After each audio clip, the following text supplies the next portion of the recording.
to the cloud. This meeting is being recorded.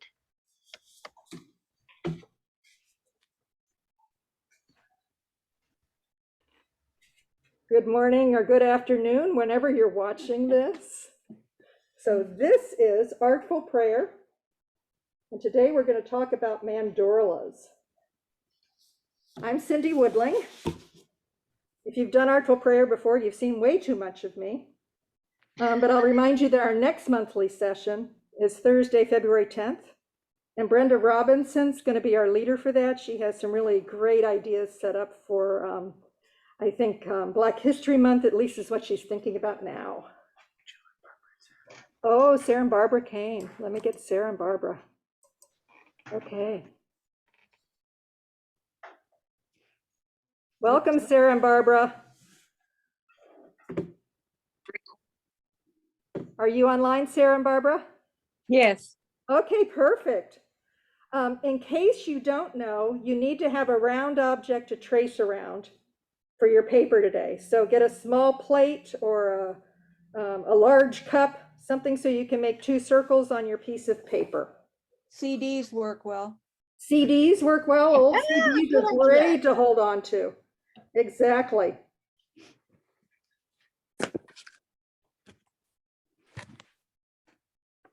So a reminder that next month, Brenda's going to be doing her, I think, Black History presentation on February 10th at 2 p.m. You can contact the church office if you want to attend that. This is our first try at doing this on Zoom and in person. And Wes is helping us set up the camera in the Oasis Center, so hopefully you can see that as well. Wes, do I need to put just me at the front of the page here? You could spotlight yourself if you want to, or you're going to do a screen share, right? I am going to do a screen share. Should I leave it this way? I just leave it that way for the screen share. All right. So things you need: a piece of paper, colored pencils, crayons, and there's some in front of you on the table, or markers, whichever you want to use when we get there. And you'll need to use that round item. Then we're going to be tracing some things. So who am I? Those of you at the church know I'm a church member. But for those of you who might be looking at this and recording later, I'm a registered nurse. I had 24 years on active duty in the Army. I'm certified in art and healing through Ringling College of Art and Design here in Sarasota. And that's why I'm doing this Artful Prayer and healing session for us. Today, we're going to use what's called a mandorla. And I'll show you a quick slideshow on mandorlas so you can see how it's spelled and all of that. You might remember Judy Jones did something on mandalas last year. So this is like putting two mandalas together, and sort of the important part's going to be where they interlink. So that's what we're going to do. So let me pull up my screen share on mandorlas.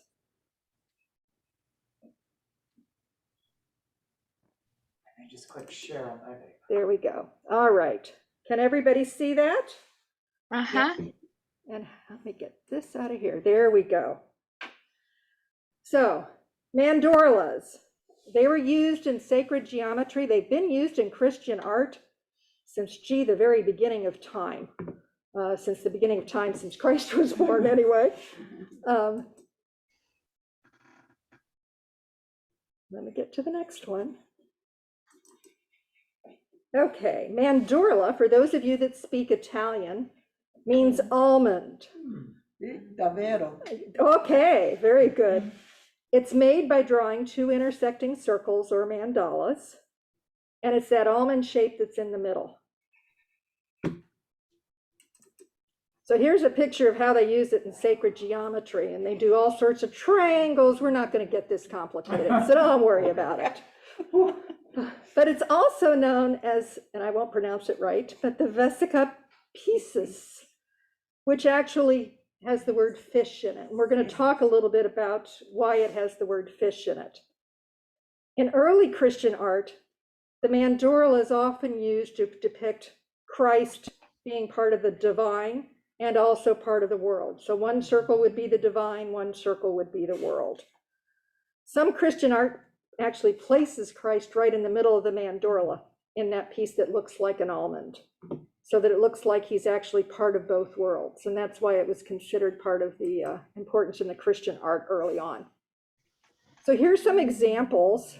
You see Christ here in the middle with the almond. And that's pretty obvious that he's sitting in an almond. And then you've got the Madonna and child in the almond here. But in the other pictures here, it shows you that there really are two circles. They're implied by the placement of the art forms around them. So if you go to cathedrals and see this, look and see if you see the two circles that would indicate it's a mandorla. So it's kind of interesting to me that they've used that in Christian art for so long.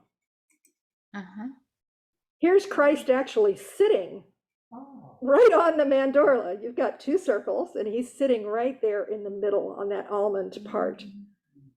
So interpretation from today's world would be that's bridging the world of the earth and the heavens above, and that's why Christ is right there in the middle. So again, many tapestries, you might see something that looks like a mandorla as well. Okay. And in Christian architecture, you can see too. This is on the door of Chartres Cathedral, which, by the way, has a wonderful labyrinth in it. And ours was sort of inspired by that. So just want to let you know the links there. But again, you see the mandorla there in the middle very clearly. Christ is in that mandorla, indicating that he's part of the world and part of the heavens. So back to the fish. You probably all know early Christians used the fish symbol every place. You may not have known that it came from the mandorla. So you see, here's the mandorla. Here's how it makes into a fish. And these would be other typical symbols you would see that would be mandorla.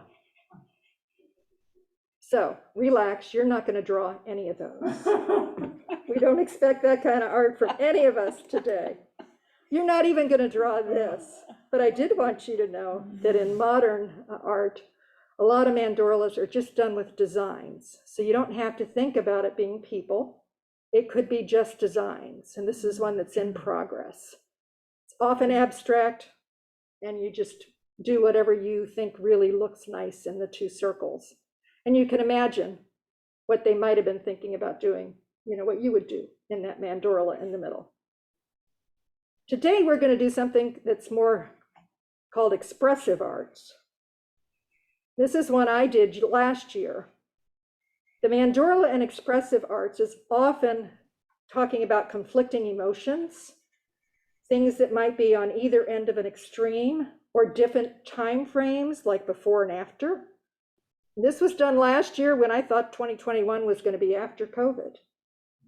So I did the left as 2020 and the right as 2021. And then in the middle, what was in common with both of those? So the mandorla, to me, is what transcends time, if you will. It stays stable to me. And that was what I did with my mandorla. So that's a way you can do it in expressive arts. You see there are not a whole lot of drawings in there. This is really low tech. We're going to do something similar to that today. So let's come back to the prayer part of why we're here. The mandorla we're going to do today is going to be based on where is God calling you in 2022. And I have 3 Bible verses here. Every good and perfect gift is from above, coming down from the Father of heavenly lights, in the book of James. And from 1 Peter, each of you should use whatever gift you have received to serve others. And then in the Old Testament, Isaiah, then I heard the voice of the Lord saying, "Who shall I send? And who will go for us?" And I said, "Here am I, send me." So with those verses sort of in your head, we're going to create a mandorla of where God is calling you personally in 2022. Once we start doing the drawing, I'd like you to prayerfully think about gifts, talents, maybe passions, just things you enjoy that God has already given to you. These are things you already know, the things you like to do. Then also pray about, what does the world need right now? And it might be something you've already known. It might be about ecology, for example. You know there's a problem with the world and you worry a little bit about how it's going to survive mankind's presence. And then in the middle in the mandorla is where we're going to consider where the gifts that we've received and what the world's needs might meet together. This might be things you're already doing. They don't have to be things that would be new. So for me, for example, my gift, it's not even a gift, it's a passion. I love this beach and the shore. I know there are problems with what's going on in the environment. So in my mandorla, I might put something like, I want to walk the beach and pick up trash as I walk the beach. So that's just to give you an example about what I'm talking about here. So here's the image you're going to draw. And I'll leave this up here. You're going to do 2 circles. One is going to be your talents and gifts or passions, and you trace those around that wonderful little plate you have or cup or whatever. The second circle is going to be the needs of the world or your prayers for the world. And then in the middle, where do you think you have already been called or where you might be called that you haven't thought of? You're going to put that in the middle. This can be words. It can be images.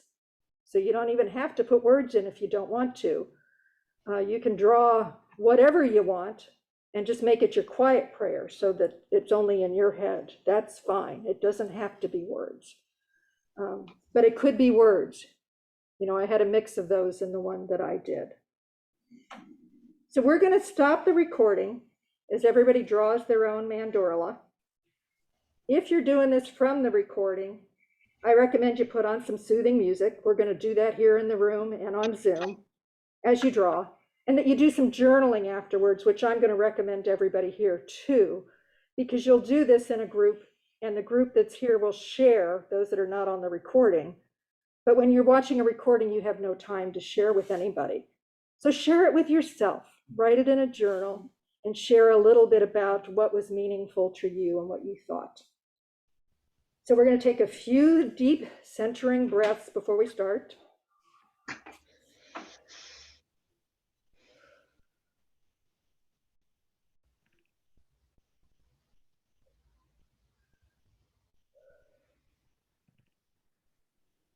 And then you're going to meditate on your gifts, your passions, what the world needs, and where the two might meet.